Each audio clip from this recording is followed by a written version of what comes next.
थोड़ी देर के लिए अपनी आंखों को बंद कीजिए और कल्पना कीजिए कि आप एक बड़े बिजनेसमैन और कामयाब इंसान हैं। पर कुछ समय के बाद आप एक बुरे हादसे का शिकार हो जाते हैं। एक ऐसा हादसा जो आपकी पूरी जिंदगी बदल कर रख देता है। आपका बिजनेस लॉस में चला जाता है।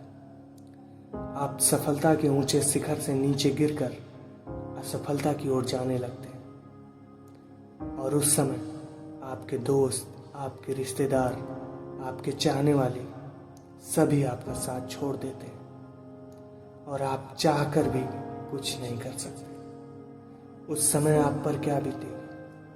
आप शायद अपने आप को दुनिया का सबसे हीन इंसान समझेंगे या फिर आप आत्महत्या करने की कोशिश करेंगे।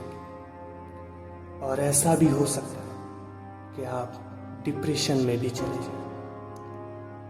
अब आप अपनी आंखों को खोल सकते हैं और ईश्वर का शुक्रिया अदा कीजिए कि आप सुरक्षित हैं। आपने जो भी देखा वो सिर्फ एक कल्पना मात्र है, परंतु आज मैं जो आपको कहानी सुनाने जा रहा हूं उसे सुनकर आपके रोंगटे खड़े हो जाएंगे। तो ये कहानी है अमेरिका के एक मशहूर स्की रेसर जिमी ह्यूगा की, जो कम उम्र में स्की रेसिंग में ओलंपिक मेडल जीतने वाले अपनी टीम के पहले सदस्य बने थे। तारीख 22 सितंबर 1943 को सैन फ्रांसिस्को में जन्मे जिम्मी ने सिर्फ 2 साल की उम्र में ही स्की रेसिंग करने शुरू कर दी थी और 6 साल की उम्र में उन्होंने राष्ट्रीय खेलों में भी प्रतिस्पर्धा करना शुरू किया था। 1960 के दशक में जिमी ह्यूगा दुनिया के सबसे अच्छे स्की रेसरों में शुमार हो गए थे। जिमी ने 1964 में ओलंपिक स्लैम में अपना पहला पदक कांस्य पदक के रूप में जीता था, परंतु वे उस समय बहुत निराश हुए थे क्योंकि वे 6वें पायदान पर थे। पर उन्हें कहीं ना कहीं इस बात की खुशी थी कि इस मैच में जिम्मी ने अपने साथ स्कीइंग करने वाले राष्ट्रपति बिल मारोल्ट को हराया था। 1968 के समय तक जिम्मी सफलता के ऊंचे शिखर पर पहुंच चुका था, पर यह सच है कि भगवान हर उस सफल इंसान की परीक्षा जरूर लेता है, सिर्फ यह देखने के लिए कि क्या वह सच में इस सफलता के काबिल है भी या नहीं। जिम्मी के साथ भी कुछ ऐसा ही हुआ।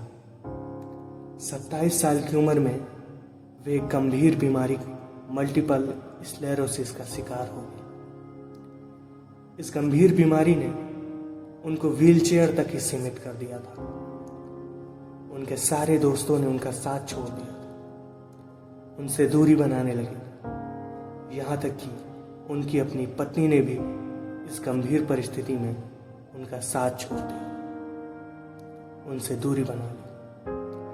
पर मेरे दोस्त, किसी ने क्या खूब कहा है कि समस्याएं हमारे जीवन में बिना वजह नहीं आती। उनका आना एक इशारा है कि हमें अपने जीवन में अब कुछ बदलना है। जिम्मी के जहन में यह बात कहीं ना कहीं छुपी हुई थी। उन्होंने निश्चय किया कि वे इस बीमारी से जल्द निजात पाएंगे और जल्द ही अपने काम पर फिर से लौटेंगे। इसी सोच के साथ जिमी ने चिकित्सीय सलाह लेकर एक प्रशिक्षित आहार शुरू किया, कसरत शुरू की और एक लंबे अरसे के बाद अपने आप को शारीरिक और मानसिक रूप से स्वस्थ कर लिया। उनकी सोच थी कि वे व्हीलचेयर पर होना सहन कर सकते थे, पर असहाय होकर इंतजार करना बर्दाश्त नहीं कर सकते थे।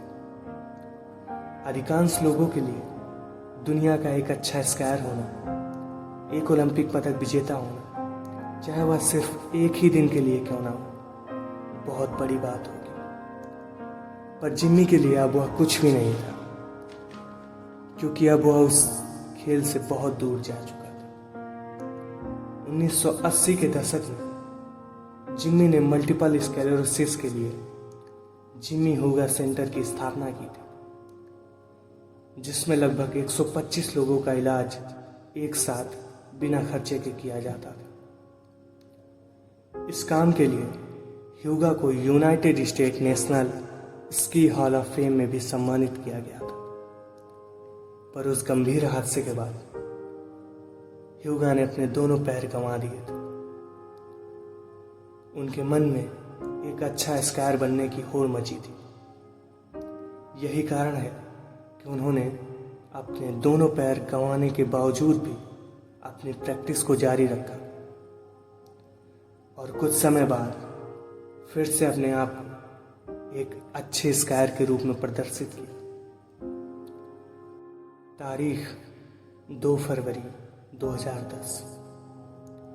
दुनिया के सबसे अच्छे स्कायर जिम्मी हूगा का 66 की उम्र में निधन हो गया था। आज वे हमारे बीच तो नहीं है, पर अपने दृढ़ संकल्प और कभी ना हार मानने वाले व्यक्तित्व के कारण वे लाखों लोगों की प्रेरणा का स्रोत बन चुके थे। और अंत में मैं सिर्फ यही कहूँगा, आपके हालात चाहे कितने भी बुरे हों, कभी भी सपने देखना मत छोड़ना और उस सपने को पूरा करने के लिए अपनी पूरी ताकत लगा देना। हम ये हमेशा से सुनते आए हैं कि किस्मत भी उन्हीं का साथ देती है जिनमें कुछ कर गुजरने की हिम्मत होती है, क्योंकि आप वो सब कुछ कर सकते हैं जो आप सोचते हैं। और फिर भी यदि आपको ये लगता है कि आपके हालात सबसे बुरे हैं, तो एक बार इस कहानी को याद कर लें।